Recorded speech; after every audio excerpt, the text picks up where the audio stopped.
آج ہم بلوچستان میں موجود ایک اہم مسئلے پر بات کریں گے اور وہ ہے حق دو تحریک، جو گوادر میں اس وقت بھرپور طریقے سے چل رہی ہے۔ ہم نے دیکھا ہے کہ جب بھی ایسی تحریکیں چلتی ہیں جس میں لوگ اپنے حقوق کا مطالبہ کرتے ہیں اور حکومت کی طرف سے انہیں دبانے کی کوشش کی جاتی ہے، تو اس کا بھرپور رسپانس انسرجنسیز اور سیپریٹسٹ موومنٹ کی صورت میں دیکھنے کو ملتا ہے، جس کی واضح مثال میں بلوچستان لبریشن آرمی، تحریک طالبان پاکستان اور اس کے ساتھ ساتھ بہت سے نان اسٹیٹ ایلیمنٹس شامل ہیں۔ اس میں ایک بہت اہم کردار ہماری حکومت کی ناکامی ہے، جس میں وہ بلوچستان کے مسائل کو صحیح طور پر مینج اور گورن کرنے میں ناکام رہی ہے۔ 2 ماہ پہلے ایک تحریک چلتی ہے جسے حق دو تحریک کہا جاتا ہے، اور اس تحریک کے لیڈر تھے مولانا ہدایت الرحمان۔ مولانا نے حکومت سے چند مطالبات کیے اور انہی مطالبات کی بنا پر اپنی اس تحریک کو بڑھاوا دیا۔ ان کا یہ ماننا ہے کہ گوادر کے لوگوں کو ان کے حقوق سے محروم رکھا جا رہا ہے، اور ان کی یہ ساری جدوجہد انہی حقوق کے حصول کے لیے ہے۔ پتہ ہے آپ کو سی پیک میں بلوچستان کو کیا ملا ہے؟ اورنج ٹرین لاہور میں بنتا ہے، لاہور میں، اور بلوچستان میں صرف چیک پوسٹیں بنتی ہیں، اس کے علاوہ کچھ نہیں بنتا۔ مجھے پانی پینے کے لیے نہیں ہے، مجھے بجلی نہیں ہے، مجھے ٹیچر نہیں ہے، میں چیخ رہا ہوں کہ مجھے چیک پوسٹیں نہیں چاہیے، اسکول چاہیے، مجھے چیک پوسٹیں نہیں چاہیے، یونیورسٹی چاہیے، مجھے فوجی نہیں چاہیے، ٹیچر چاہیے۔ آپ نہیں دیتے، آپ نہیں دے رہے۔ لاہور کے چڑیا گھر کا گدھا مر گیا، جیو میں آ رہا ہے۔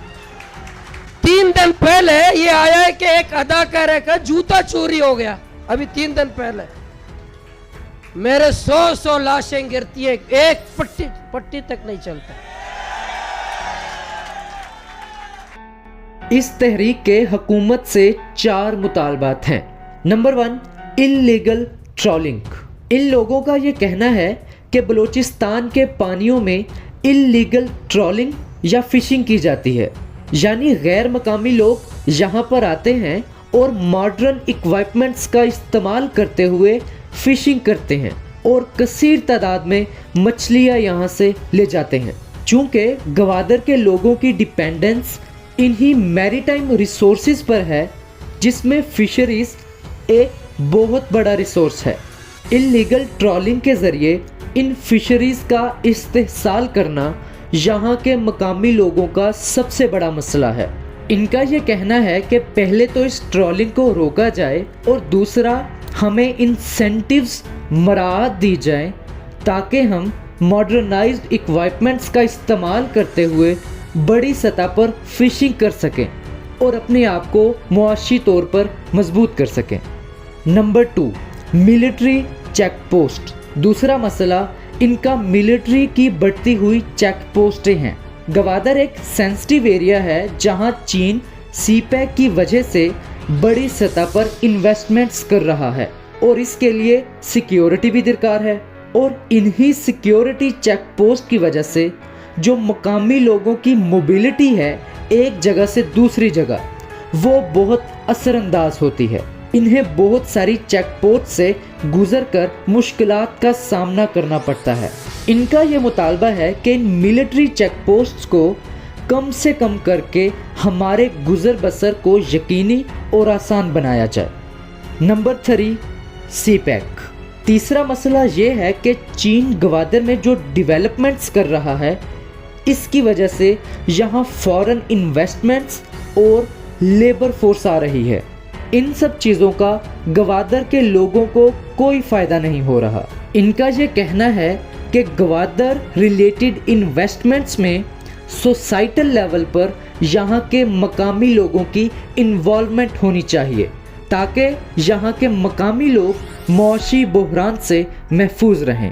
Number 4، bilateral trade. ان کا چوتھا مطالبہ یہ ہے کہ یہاں کے جو لوکلز ہیں، ان کی ایران کے ساتھ جو بارڈرڈ ایریاز ہیں، وہاں کے لوگوں سے بائیلیٹرل ٹریڈ ہوتی ہے، جس میں بارٹر سسٹم کو استعمال کیا جاتا ہے۔ اب سیکیورٹی ایشوز کی وجہ سے دونوں ممالک نے اس ٹریڈ کو لمیٹڈ کر دیا ہے، جس کی وجہ سے یہاں کے مقامی لوگوں کا گزر بسر نہیں ہو پا رہا۔ ان کا یہ کہنا ہے کہ جلد از جلد اس بائیلیٹرل ٹریڈ کو بحال کیا جائے۔ یہ 4 مطالبات ہیں اس تحریک کے، اور اگر دیکھا جائے تو اس میں کچھ غلط نہیں ہے کہ یہاں کے مقامی لوگ اپنی اکنامک پراسپیرٹی، سبسسٹنس اور سروائیول کے لیے اپنی حکومت سے مطالبہ کریں، بجائے اس کے کہ گورنمنٹ ڈائیلاگ کے ذریعے ان کے مسائل کو سنے اور حل کرنے کی کوشش کرے۔ ہم نے دیکھا کہ گورنمنٹ نے یہاں پر اتھارٹیرین پالیسیز کو اپنایا اور ان پروٹیسٹرز پر شیلنگ کی گئی اور انہیں ڈسپرس کرنے کی بھی کوشش کی گئی۔ اور یہ پہلی دفعہ نہیں ہے۔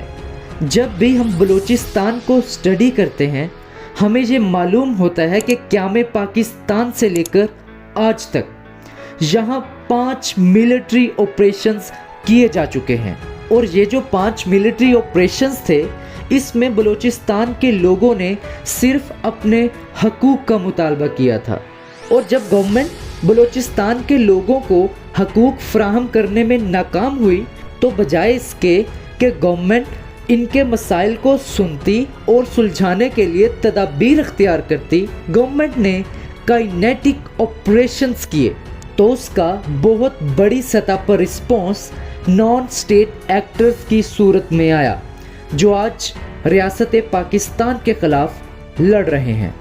اس تحریک کے مطالبات بالکل جائز ہیں۔ ہماری حکومت اور ریاستی اداروں کو چاہیے کہ بات چیت کے ذریعے انہیں یقین دہانی کروائی جائے اور ان کے مسائل کا حل نکالا جائے، کیونکہ بلوچستان میں رہنے والے شہریوں کے حقوق کا تحفظ اتنا ہی ضروری ہے جتنا کہ پنجاب، سندھ یا خیبر پختونخوا میں رہنے والے شہریوں کا ہے۔